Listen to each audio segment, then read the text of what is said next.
to change font size on the Google Chrome in 2021. Now that's I'm going to show you guys in this quick video, so let's get started right away. Now the very first thing you have to do is click on these three dots in the top right corner and then go to the settings. And when you go to the settings, you have to scroll a little bit down, and then here you can see the accessibility, and then here you can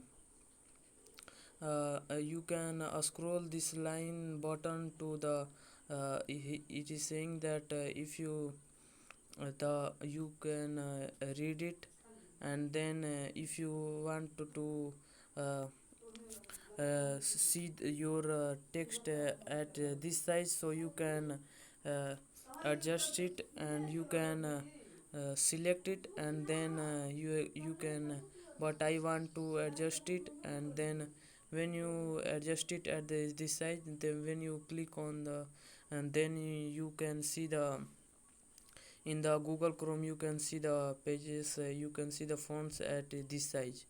So you can select whatever size, you can drag it, and then it will look bigger and bigger, but I want to see in this form, so I select this one. So if you found this video helpful, and you can choose it, and then so that's that's basically it. If you found this video helpful, subscribe to my channel, like on this video, comment below that this video is helpful.